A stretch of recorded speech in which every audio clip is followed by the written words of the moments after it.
Mwenyewe niko hapo unasemaje? Hivi wewe kweli una huruma kweli wewe? Wewe mwenyewe huruma, singemsaidia hizo nguo fua. Nimsaidie mimi kufua nguo? Mimi ndo naekaa naye. Ndio niletee mimi mizigo nikae naye hapa nilee. Kwa kama hiyo yote akafua, tunajua mtoto yule anauma. Wewe ndio msababishaji wa mtoto. Si ndio mtoa mimba? Na sasa hivi tena unakuja kumuelekeza eti wapi kwa mama Gaspa akakutafutie 40 mingine hapa. Kilicho kusababisha wewe huyo mtoto aenda akatoe mimba kule afu hapa uniletee mizigo mimi. Angedhaa mtoto wake ongeza kuilea. Labda nikuelekeze kama hujui sababu ya kuletea hapa mizigo. Unakaa kwenye nyumba ya ulisi. Haujui kodi ya nyumba hapo ulipo. Unakaa tu na relax. Utashindwa kumsaidia huyu mtoto?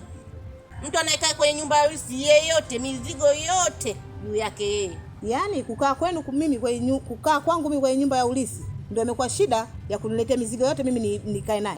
Ulijua hilo swala? Kukaa kwenye nyumba ya ulisi mizigo yote inayotokea ikifiki hapa ujue juu yako.